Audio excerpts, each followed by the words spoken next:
वैसे डंपिंग के बारे में जाने तो डंपिंग का मतलब होता है कि किसी चीज को बनाने या फिर खरीदने में जो लागत आई, उस लागत से कम दाम में अगर आप उस सामान को, उस वस्तु को बेच देते हैं, तो वह होता है डंपिंग। और डंपिंग दो प्रकार की होती है। पहली डंपिंग होती है किसी देश में जो होता है, जो निर्यातक देश है, किसी सामान का निर्यात करता है, उसके देश में स्टॉक ज्यादा हो गया हो। स्टॉक मतलब कि उसने बहुत सारा सामान का उत्पादन कर लिया हो या फिर बहुत सारे सामान को बना लिया हो, अब उसके देश में बहुत ज्यादा भंडारण हो गया, तो भंडारण को खराब होने से या फिर एक्सपायर होने से बचाने के लिए डंपिंग किया जाता है। जैसे हम उदाहरण लेते हैं भारत का।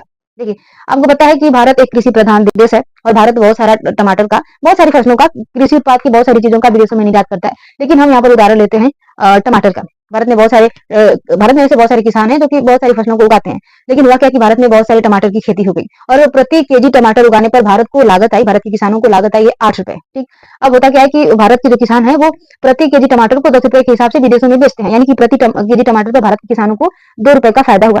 लेकिन हुआ क्या कि निर्यातक देश है भारत और भारत में स्टॉक ज्यादा हो गया। यानी एक बार ऐसा हुआ कि भारत में बहुत ज्यादा मात्रा में टमाटर का उत्पादन हो गया और भारत में स्टॉक हो गया बहुत ही ज्यादा। अब भारत ने सोचा कि अगर हम टमाटर को पहले 10 रुपए में बेच रहे थे, अगर हम 10 रुपए में भी बेचेंगे तो ऐसे में बहुत ज्यादा टमाटर विदेशों में नहीं बिकेगा, जितना लोगों की जरूरत है लोग उतना ही खरीदेंगे। लेकिन हम अगर टमाटर को 8 रुपए बेचें तो बहुत ज्यादा प्रभाव नहीं पड़ेगा। अब आप सोचिए कि कोई सामान आपको 10 रुपए में मिलता है और कोई आपसे कह दे कि अगर आप आज सामान खरीद लेते हो तो मैं आपको 8 रुपए दे दूंगा, तो हो सकता है आप 2-4 एक्स्ट्रा खरीद लें, लेकिन बहुत ज्यादा प्रभाव नहीं पड़ने वाला है 8 रुपए और 10 रुपए में। लेकिन अब भारत ने सोचा कि अगर हम टमाटर को 8 रुपए के बजाय हम 5 रुपए में बेचें, ऐसे में भारत को नुकसान हुआ, भारत के किसानों को नुकसान हुआ। लेकिन अगर टमाटर खराब हो जाता, क्योंकि अगर टमाटर ऐसी चीज है जिसे हम स्टोर करके बहुत दिन तक नहीं रख सकते, अगर हम टमाटर को 5 रुपए में बेचते हैं तो प्रति केजी टमाटर पर भारत के किसानों को 3 रुपए का घाटा लगता है। विदेशों में 5 रुपए के हिसाब से जब टमाटर बेचा गया तो बहुत सारे लोग टमाटर को खरीद लेंगे। अब आप खुद सोचिए कि कोई चीज है जो 10 रुपए केजी मिलती है, ठीक, और अचानक आपसे कोई कह दे कि आज ले लीजिए, मैं आपको 5 रुपए केजी दे देता हूँ, तो जाहिर सी बात है आपको ज्यादा मात्रा में खरीद कर अपने घर रख लेंगे। ठीक, ये बात तो समझ में आ गई। तो आप सोचोगे कि ऐसे में तो भारत को घाटा लग गया। हाँ, अगर भारत ने टमाटर को 5 रुपए केजी ना बेचता तो भारत का जो सारा टमाटर है वो खराब हो जाता है और ऐसे में भारत के प्रति केजी टमाटर पर भारत को 8 रुपए का घाटा लगता है, क्योंकि 8 रुपए तो उत्पादन करने में ही हमारा पैसा खर्च हुआ है। और भारत ने जब 5 रुपए केजी से बेच दिया तो प्रति केजी टमाटर पर भारत को सिर्फ 3 रुपए का घाटा लगा, 5 रुपए तो बच गया। ये तो होता है कि पहला डंपिंग करने का पहला कारण होता है कि किसी देश में जो स्टॉक बहुत ज्यादा हो जाता है तो स्टॉक को खराब होने से या फिर एक्सपायर होने से बचाने के लिए हम डंप करते हैं। दूसरा डंप करने का कारण होता है जिस देश में डंप किया जा रहा है उस देश की कंपनी प्रतिस्पर्धा में टिक ना सके, इसलिए डंपिंग किया जाता है। और डंपिंग करने के मामले में ना सिर्फ भारत में बल्कि विश्व में सबसे आगे जो देश है वो है चीन। देखिए, चीन क्या करता है, बहुत सारे सामान को जैसे कि प्लास्टिक के सामान, खिलौने, टॉर्च, लाइट वगैरह बहुत सारे देशों में बेचता है। ना सिर्फ भारत में, एशिया में, यहाँ तक कि अफ्रीका महाद्वीप के कई सारे देशों में, अमेरिका महाद्वीप के देशों में भी बेचता है। लेकिन हम यहाँ पे बात कर रहे हैं भारत की, कि चीन ने भारत में क्या क्या डंप किया। हम उदाहरण मान लेते हैं कि चीन एक टॉर्च बनाता है, इसे बनाने में चीन को लागत आती है प्रति टॉर्च 80 रुपए।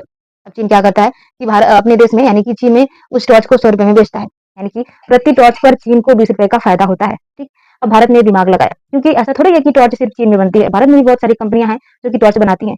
चीन जो टॉर्च बनाता है जिसे बनाने में चीन को लागत आती है 80 रुपए में। भारत में बहुत सारी कंपनी है जो उसी प्रकार की, उसी आकार की और उसी क्वालिटी की लाइट बनाती हैं, जिसे बनाने में भारत की कंपनी को भी लागत आती है 80 रुपए, और वे लोग 20 रुपए का प्रॉफिट कमाकर पूरे भारत में बेचते हैं 100 रुपए।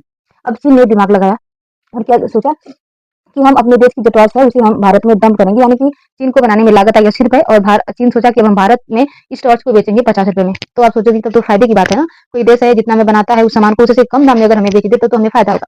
छोटे समय के लिए अगर आप सोचे तो फायदा दिखेगा, लेकिन लॉन्ग टर्म के लिए अपने देश की अर्थव्यवस्था के लिए लोगों के रोजगार को ध्यान में रखकर सोचेंगे तो ये किसी भी देश के लिए अच्छा नहीं है। अच्छा ठीक है, चीन ने क्या किया कि 80 रुपए में तो बनाई टॉर्च, लेकिन भारत में डंप कर दिया, यानी कि 50 रुपए के हिसाब से लाइट को भारत में बेचना शुरू कर दिया। और भारत की भी बहुत सारी कंपनी है जो चीन के जैसे ही उसी आकार की लाइट, उसी क्वालिटी की लाइट बनाती है, लेकिन 100 रुपए में बेचती है। अब आप सोचिए कि किसी दुकान में गए, दो लाइट है, सेम आकार की है, सेम क्वालिटी की है, लेकिन जो भारत की लाइट है उसकी कीमत है 100 रुपए, चीन की लाइट की कीमत है 50 रुपए। अब जाहिर सी बात है आप चीन का लाइट ही खरीदेंगे। आप क्या सभी लोग चीन की लाइट खरीदेंगे, ऐसे में चीन का जो लाइट है यानी कि टॉर्च है वो ज्यादा बिकेगा और जो भारत की कंपनियों का जो टॉर्च है वो नहीं बिकेगा। अब धीरे धीरे जब सामान कम बिकने लगेगा तो कंपनी ने जो लोगों को रोजगार दे रखा है, लोगों को काम दे रखा है, उन्हें हटाना शुरू कर देगी। तो भारत के वे लोग जो टॉर्च की कंपनी में काम कर रहे थे वे तो हो गए बेरोजगार। अब होगा क्या कि चीन का मार्केट और ज्यादा फैलेगा, क्योंकि जब 50 रुपए की लाइट मिल रही है और भारत की कंपनी उसे 100 रुपए में दे रही है तो जाहिर सी बात है सभी लोग चीन की लाइट ही खरीदेंगे। अब धीरे धीरे करके भारत की सारी कंपनियां बंद हो जाएंगी। जब कोई लाइट खरीदेगा नहीं तो फिर कंपनी क्या करेगी। जब भारत की कंपनी बंद हो गई, ठप हो गई, तो जितने लोग भारत की कंपनी में, भारत की टॉर्च की कंपनी में काम कर रहे थे वे तो सभी लोग बेरोजगार हो गए। अब बचा सिर्फ और सिर्फ चीन इकलौता भारत में टॉर्च बेचने वाला। अब चीन का भारत में हो गया एकाधिकार, यानी कि पूरे भारत में इस प्रकार की लाइट बेचने वाला चीन इकलौता देश हो गया। अब चीन का हो गया एकाधिकार भारत में, अब चीन करेगा अपनी मनमानी। और उस टॉर्च की कीमत जिसे भारत 20 रुपए का फायदा कमाकर 100 रुपए में बेच रहा था, अब चीन क्या करेगा, उसकी कीमत कर देगा 150, क्योंकि उसका एकाधिकार हो गया। अब 150 कीमत करके यानी कि ज्यादा से ज्यादा दाम करके बहुत मनचाहा दाम बढ़ाकर मुनाफा कमाएगा। तो ये होता है एकाधिकार होने का नुकसान। एक पहले तो देश के लोगों का रोजगार छीन जाता है और दूसरा जब किसी देश का दूसरे देश पर एकाधिकार हो जाता है तो वो देश क्या करता है कि अपना मनचाहा दाम बढ़ाता है और बहुत सारा मुनाफा कमाता है।